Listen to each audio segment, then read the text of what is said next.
The tragic story of Keely Banker, an innocent 20-year-old girl, will make you shudder with horror as we delve into the events leading up to her untimely death. 2019, Tamworth, England. 20-year-old Keely Banker was working at Dragon Manor Amusement Park. She served as a bartender, but this job didn't inspire her much. She had always dreamed of working with children and was searching for a suitable position.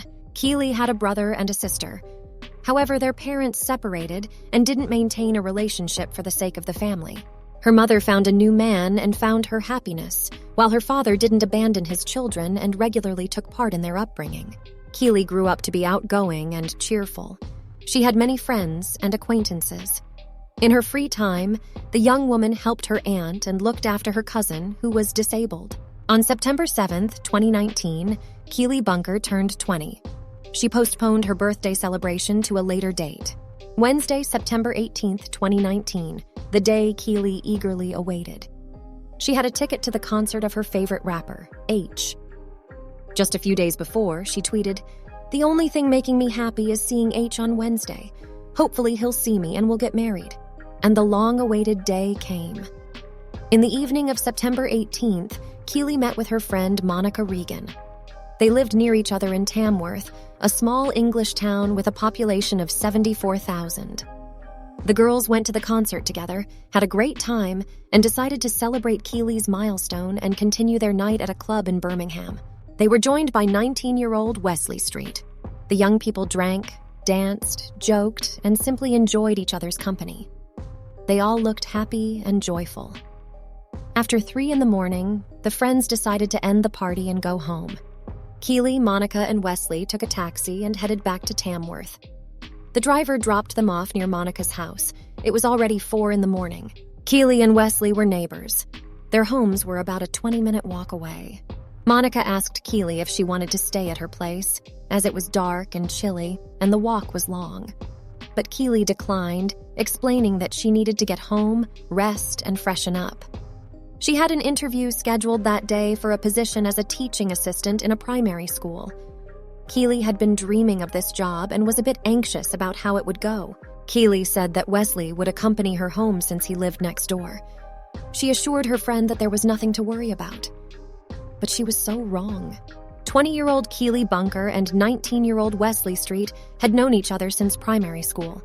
They had grown up together and knew each other well. Early in the morning, while it was still very dark, Wesley set out to accompany his petite friend, who weighed just 41 kilograms. However, by the afternoon of September 19th, Keely had not shown up for an important interview. It turned out that the girl had not returned home after the club. Her parents called, but no one answered. Around 5 p.m., her biological father, 51-year-old Christopher Banker, called the police and reported his daughter missing. The man had called friends and found out that the last person to see her that night was Wesley Street. The young man went to the house where Keely lived and explained that he had accompanied the girl to a phone booth and then went home because he was feeling ill. He thought that his friend had made it safely home and did not know what had happened afterwards. By that time, the police had arrived. They spoke with Wesley. They put the young man in a car and asked him to accompany them to the place where, according to him, he had last seen Keely. Wesley showed them the same phone booth and continued to insist that he knew nothing about his friend's disappearance. When the police asked him how he was feeling, Wesley replied, "A little sad, I would even say, not a little, just sad." When asked if Keely Banker had ever been his girlfriend, he answered, "No."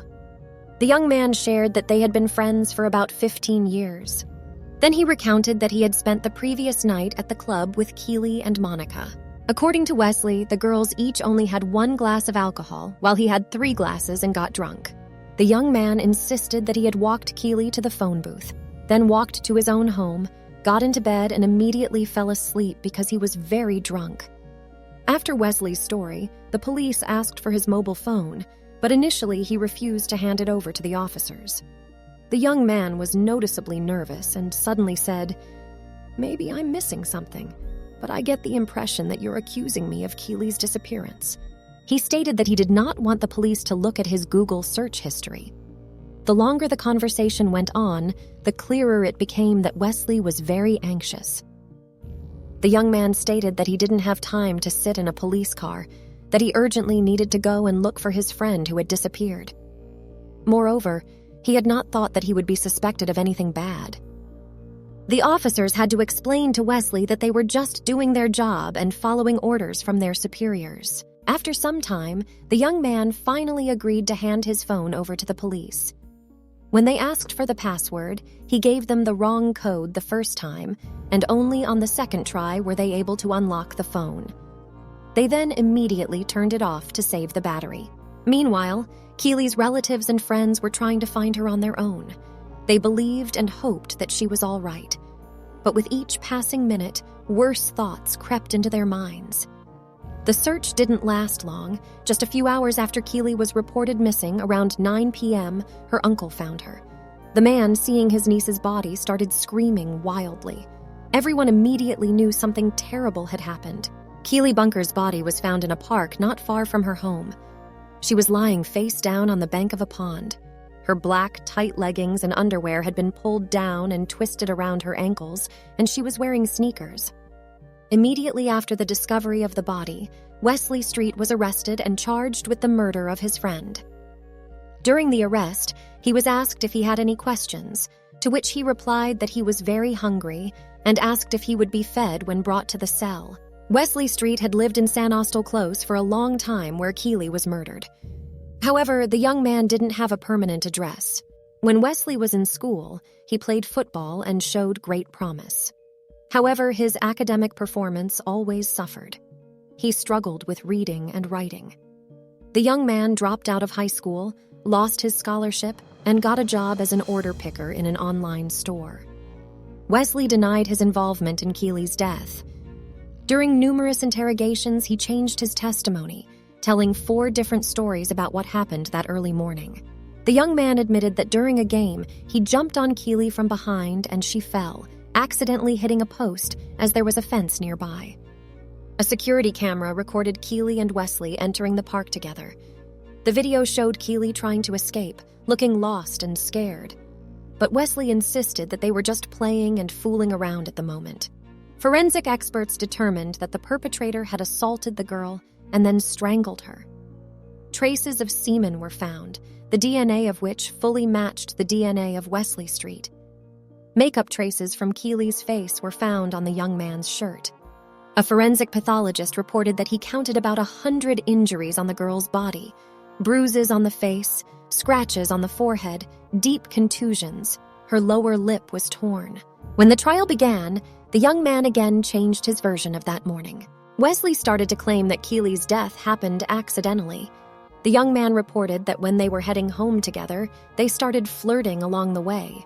He said that Keely began to tease him, and it all looked like normal flirting between a boy and a girl.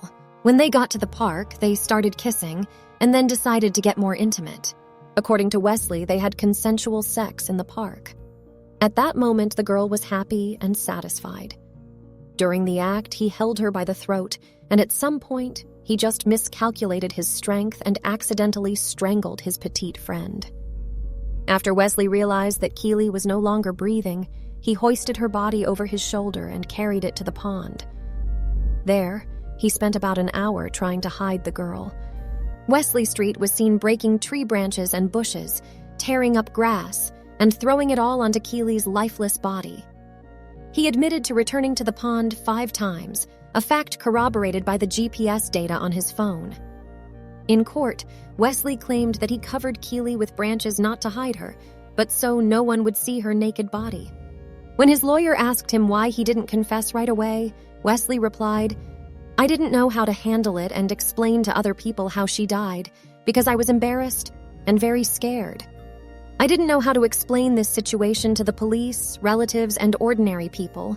When asked why he didn't want to surrender his phone for inspection, Wesley said, "I just didn't want the police to laugh when they accessed my Google account." The prosecution disagreed with Wesley's confession, primarily because Keely had scratches on her neck, which they believed were made when she was trying to save herself by scratching Wesley's hand. Close friends of the victim said that Keely never considered Wesley as a potential boyfriend or lover. He was always just a friend to her. In August 2020, Wesley Street was found guilty of the murder of 20-year-old Keely Banker. He was sentenced to life imprisonment with the possibility of parole after 29 years. My Keely was the kindest, most caring. She was an innocent young girl who was just beginning to live.